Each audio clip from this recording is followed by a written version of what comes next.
Welcome back to the Common Denominator. I'm Ilana Rachel Daniel.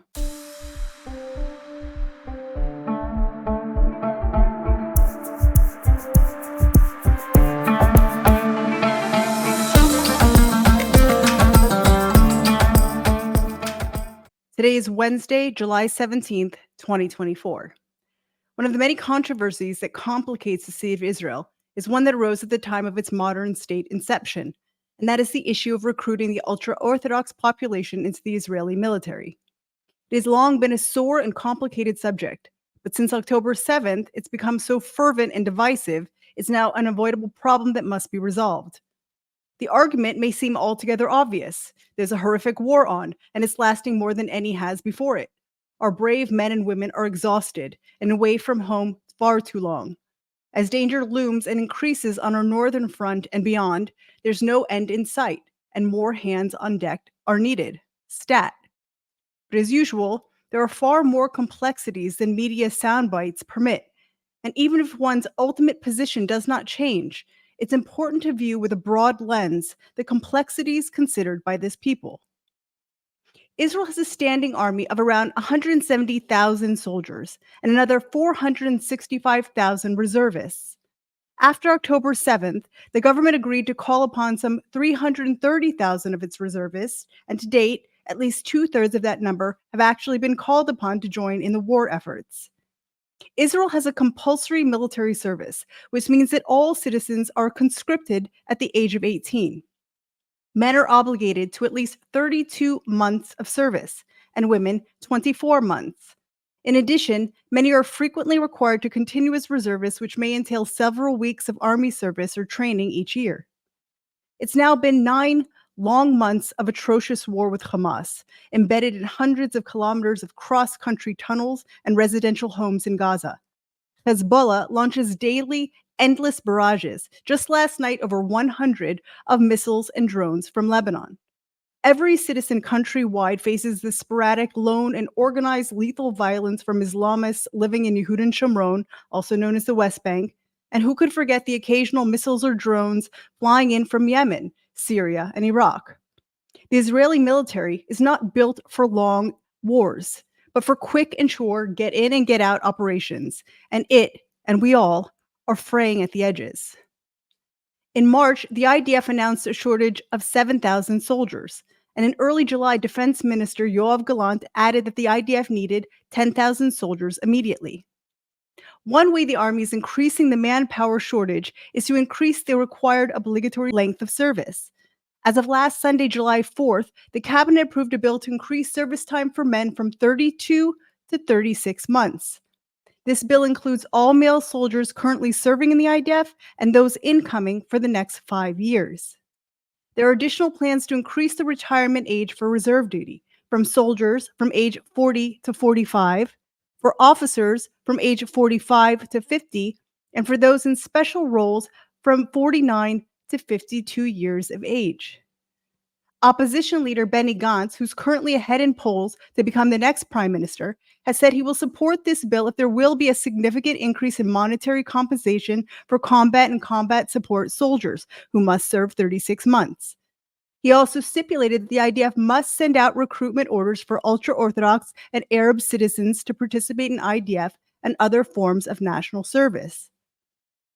In light of the unprecedented threats to Israel's existence, the call for the ultra-Orthodox population of the country, also known as the Haredim, to enlist have increased to deafening pitch. The issue has come at last to a head. But the story of this issue starts at the birth of this modern state of Israel and the War of Independence, when first Prime Minister David Ben-Gurion granted 400 yeshiva students exemption from the army.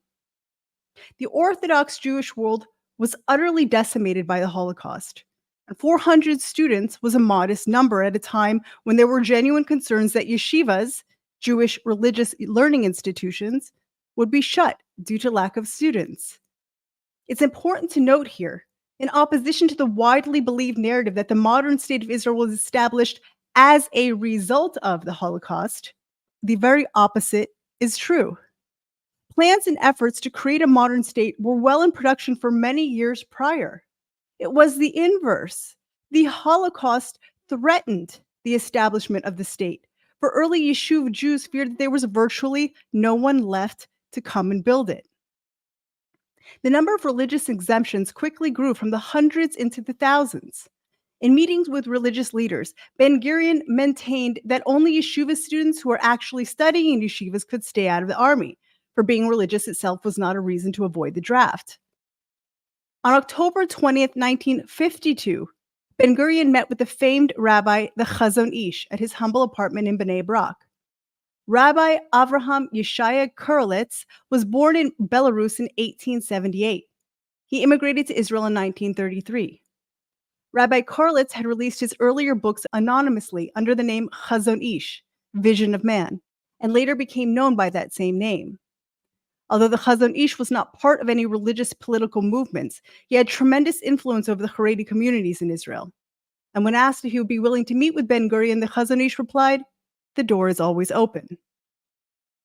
The only person to witness the encounter was Yitzhak Navon. Navon, at the time, was Ben-Gurion's personal secretary. He went on to become the 5th president of the State of Israel between 1978 and 1983. Not only was he the first Israeli president born in Jerusalem, his family had been in Israel for centuries. His father's family had emigrated from Turkey to Israel in 1640, and his mother came from Morocco, and her family were descendants of the Kabbalist Rabbi Chaim ibn Attar, who emigrated to Israel and settled in Jerusalem in 1742. Navon took notes of the meeting, and he painted an extraordinary picture of what took place. Ben-Gurion was vying to gain support for a bill to enlist religious girls who were exempt from the army into an alternative national service. The Haredi rabbis were strongly opposed. Ben-Gurion understood he needed the support of the religious leaders in order to influence the religious political parties. And one of those parties was Poalei Agudas Israel, who were known to frequently consult with the Chazon Ish on matters of import. Ben-Gurion asked him, saying, "How will we, religious and non-religious Jews, live without exploding from within? We have different views. How do we live together?" The Chazon Ish's reply has since become a famous and oft-referred to Talmudic parable, and it goes as follows. If two camels meet on a path and one camel is bearing a load and the other is not bearing a load, the one without a load must give way to the camel bearing a load. We religious Jews are likened to the camel bearing a load. We have a burden of many mitzvot. The Chazon Ish made it clear that the wagon of the non-religious Zionists was empty. But Ben-Gurion pressed him, saying the following, I quote, "And the mitzvah of settling the land is not a mitzvah? And is it not a burden? And the mitzvah of protecting life is not a mitzvah? And what are the young men doing that you are so opposed to? They are sitting on the borders and guarding you. Isn't that a mitzvah?" However, the Chazon Ish stood firm in his belief that the state of Israel is sustained through the learning of Torah, whereas Ben-Gurion maintained that without the army defending Israel, the country would be destroyed. It is this impossible to solve argument that endures to this very day and time. For perhaps the truth of the matter is that they are both correct. Ben-Gurion said that his visit to the Chazon Ish was, quote, "an unforgettable experience." But far more than that, after the meeting, Ben-Gurion agreed to continue the military exemption that had been set up in 1948, giving the concept his political support, and that established many of the religious laws that define Israel today, including those that grant the rabbinical courts the sole authority in marriage and divorce, establish Shabbat, the Sabbath, and holy days as official days of rest, the laws of religious education, and the prohibition of public transport operating on Shabbat. Some have asked, why did Ben-Gurion back down on this issue and agree to continued military exemption?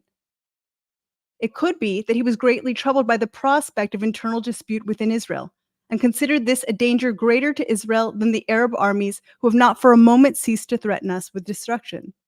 If that was his reasoning, and even if it was not, I would add here that looking in hindsight, just as far back as one can, as well as from our present perspective, that despite our myriad of formidable threats, nothing destroys our people as thoroughly, viscerally, and surely as do our internal divides. One will recall that prior to October 7th, Israel was split as the country had never been before. And whether that was seen by our enemies as a time to strike in our distraction, or the disunity of our people had weakened us from within, inviting the bullies of the region, A vast number of Israelis would agree that the division between us was the critical component to our having reached the crisis point that we have today. The Jews' own historical lesson has always been that no matter the multiple and myriad of terrifying enemies that rise up against us, it is when we fight one another above all, we may know that catastrophe is all but sure to come. God forbid. 3 weeks ago, on June 25th, 2024, the status quo was shaken from the roots. The Supreme Court unanimously ruled that since the last draft exemption law expired 1 year prior in June 2023, there's no legal mechanism to continue to exempt Haredim from army service. The court went on to say that the state was carrying out, quote, invalid selective enforcement, which represents a severe violation of the rule of law. It said the government must immediately start drafting ultra-Orthodox men into the military. The court also made permanent the interim ruling that it had made on March 27th, that the government can no longer fund religious seminaries and yeshivas whose young students decline to enlist. Notably, that high court panel included several religious and conservative judges. This week, the court ordered the government to act immediately, but didn't specify a time frame in which they must. In response, the organization, the Movement for Quality Government, has filed a petition that the IDF immediately draft all 63,000 ultra-Orthodox men who are eligible. The filing claims that the IDF has been conducting secret negotiations with rabbinical leaders to come to an agreement over selective conscription of Haredi men, who, for instance, are already working, married with children, or who have smartphones. The government, for its part, has repeatedly extended the Haredi exemption, but has been unable to make it permanent through legislation. The ultra-Orthodox community comprises around 13% of the population in Israel, and they make up around 25% of enlistment-aged men, yet total around 3% of army recruits. We heard a Rabbi Breitowitz from Yeshivat Or Sameach address this dilemma from the perspective of halacha, Jewish law. I wish to summarize it here, so bear with the line of thinking. You may find it's understood differently than how you imagined. According to the Ramban, Nachmanides, it's a mitzvah, a commandment straight from the Torah itself, to settle the biblical land of Israel. Anti-Semites, please take note, the commandment applies to the land of Israel and Israel alone. Rome, Russia, Mecca, Medina, Paris, and DC, they're all yours. It's our mitzvah, our directive from God, to make the land of Israel habitable and to be sovereign nation within it. There are only 3 reasons the Torah permits the Jews to go to war, and one is to protect the Jewish people from an enemy trying to destroy them. I may be no rabbi, but I will be so bold as to conclude that the wars Israel has fought for survival since 1948 have been defensive wars to save us from imminent and intended destruction. That, we have made clear, is the genocidal aim of each and every terrorist group given money and arms for 76 plus years. A war to evade destruction of our people can be characterized and categorized as a milchemet mitzvah, a war of commandment, in which case it would mean there are no exemptions from participation. However, according to the Rambam, Maimonides, the tribe of Levi was exempt even from a milchemet mitzvah, a war of commandment, because their job was to learn Torah full-time and to teach it to the people of Israel. Now that is a lofty level of study indeed. Can all ultra-Orthodox include themselves in this distinction? Now, if we say there is no exemption in a war of commandment, then we would call upon this section of society to participate should there arise an emergency shortage of manpower. Until this moment in time, the Haredim have been able to say, and honestly so, you don't need us. Our needs and way of life would anyway impose a huge inconvenience to the army. And if you insist on our enlisting, it's evidently and largely to assimilate us. However, and as we've noted, there is a shortage of manpower today. And there is too, with it, the realization among the Haredim that this argument no longer applies. And they must reevaluate their position and make compromises lest they face a backlash that will be utterly irrevocable. Ultra-Orthodox Judaism may be to your taste or not, but please try to understand the distinctions. The IDF is certainly a dangerous environment physically, and no one is entitled to a greater concern over their well-being than any other. But in the Haredi perspective, the danger is not only physical, but spiritual. And there are indeed many incidents where a person has lost his religious motivation following army service. Compare it somewhat to those in the US combating the appalling and nauseating sexualization of children in the education system. Parents who are able are opting out of the public school system.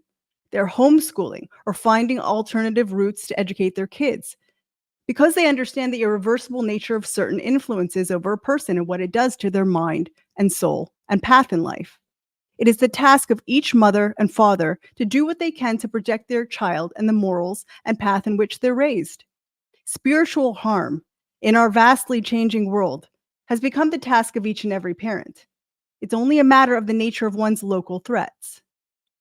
For the ultra-Orthodox, Torah study is considered a paramount religious duty, and many view military service as incompatible with their religious lifestyle, which includes strict adherence to Jewish law, modesty codes, and segregation of the sexes. Military service is felt as a threat to their way of life. But why? Why is Torah study so important to the Jews? How could it possibly be seen to take precedence over saving our flesh and blood lives from genocidal terrorists? Jewish sages teach that Torah study is equal to all of the other commandments combined, and so too are its rewards in this world and the spiritual one. You can dedicate a lifetime to Torah study and still have many more lifetimes worth to learn, for it is a world without end. The Torah has been the life's blood and unifying force that held the Jews together as we have been spread across the world enduring endless, and still, persecutions for 2,000 years. Maim Chaim, the Torah is called, living waters.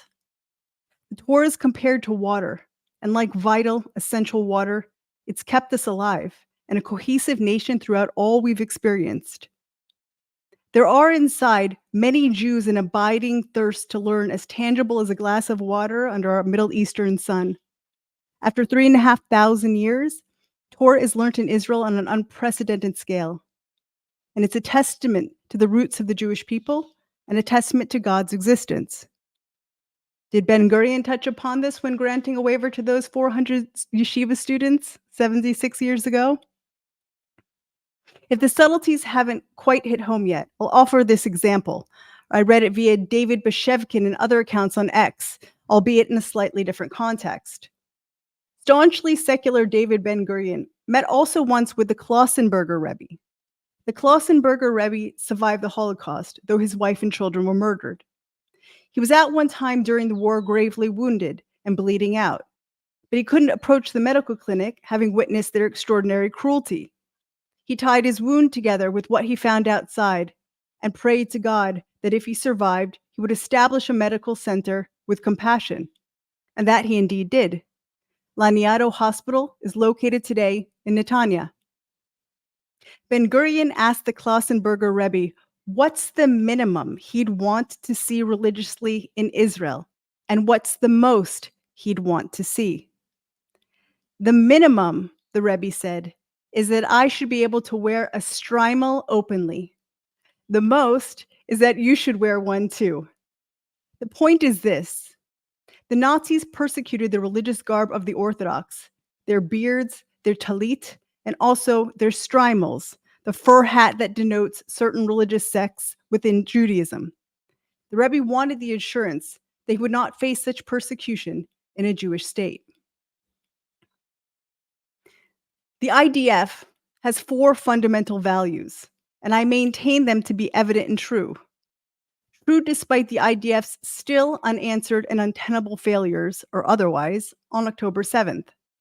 The leadership of the institutional face of the IDF has neither been called by name nor held to account for the gross failures during Hamas's invasion. Until that time, when transparency is gained and justice is served, those unanswered failures will continue to be the weak link in the chain of our Jewish army's fortitude and our resilience. It exists now as an exposed and bleeding wound that cannot heal and threatens to infect the body as a whole. The people that compose our army, however, the neighbors, servicemen, and professionals we live with day in and day out, they embody now more than they have before in our lifetimes. The values the IDF states below and as follows. 1. The purpose of the IDF is to protect Israel and its independence and ensure the security of its residents. 2. Patriotism and commitment and devotion to the state of Israel and its people are at the very core of service in the IDF. 3. The IDF and our soldiers are obligated to protect human dignity.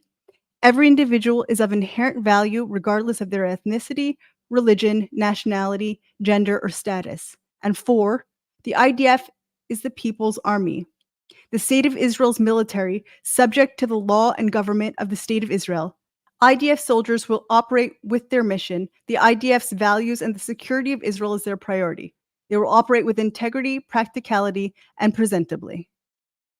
The army is also viewed as a vital melting pot for Israeli society. For many Israelis, it plays a significant role in forming the bonds of friendship that underlie the nation. These friendships formed in the military may continue throughout people's lives and form a bond between the state and its citizens, which is further cemented by Israel's constant security needs.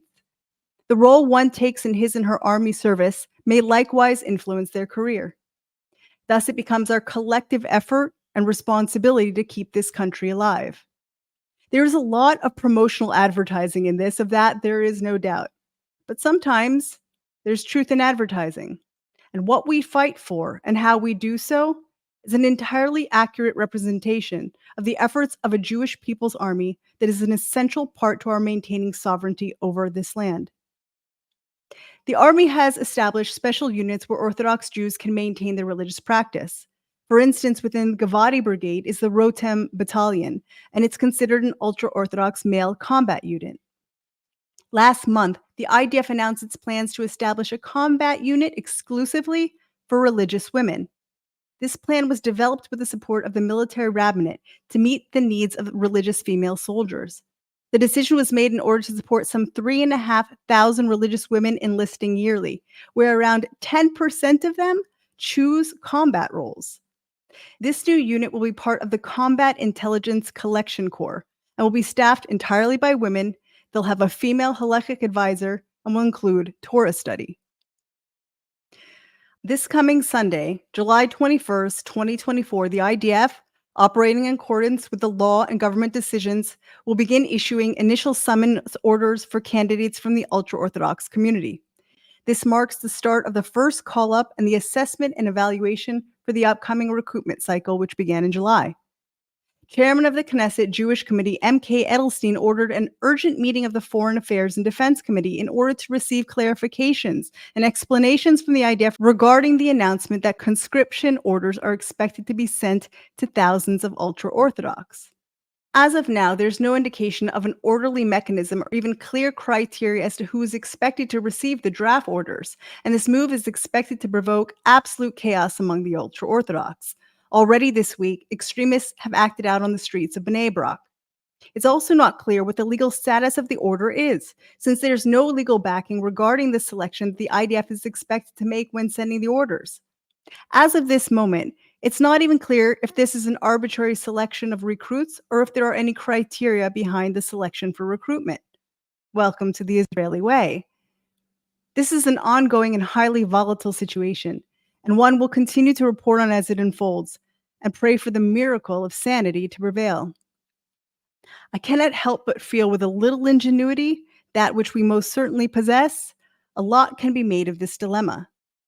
It's true that compromise might bring us down from the furthest ends of two sides, but it might also make us cohesive in a way that necessitates our surviving the coming years ahead. The point here, like so many we have brought before you, is that the difficulties and challenges presented to the myriad of people in Israel is not now and never has been simple. For a tiny people, as the joke goes, 2 Jews, 3 opinions, are a vast range of thought, perspective, experience, and presentation in the world. The brave warriors who put their bodies between our families and those that come again and again in droves to harm us are a kind of bravery and giving of self that I cannot view as other than an elevated level that the components of our army exemplifies like no other. To my thinking, these soldiers embody the Torah in a living, breathing honor and sanctification of life. You may need to visit Israel to see just how close in vicinity are those who threaten us with destruction to understand why this is uniquely true. It is simultaneously true that the Torah, our awesome living guide throughout thousands of years of untold trials, persecution, challenges, and scattered diaspora, is the dynamic guidance from above and within that's kept us a cohesive people throughout our untold adversities, unlike any other nation has experienced over such time and scale. I heard former PM Naftali Bennett say this recently, and it rings clear and true. If a Jew could time travel back to these same cities we live in today, Jerusalem, Tiberias, Tzfat, Hebron, thousands of years ago, he would, with some minor adjustments, meet with a language he more or less understands, and a tradition and religious practice he recognizes as his own. It is with extraordinary awe and gratitude we note the continuity of the ancient Jewish people. It's said that more than the Jews have kept Shabbat, the Shabbat has kept the Jews. It could also be said that the continued existence of the Jews, despite all we have endured, is proof itself of the existence of God. Without the structure of our Torah, we are not Jews. Without our land, we are not sovereign and subject to every horror that can and cannot be named. But without unity, we are not a nation. We need to be a nation of David Amelechs, of King David's, beloved unto God and fierce warrior to his enemies. May we learn to live, to thrive, and to flourish in the dualities we cannot outrun. I'm Ilana Rachel Daniel, and this is The Common Denominator.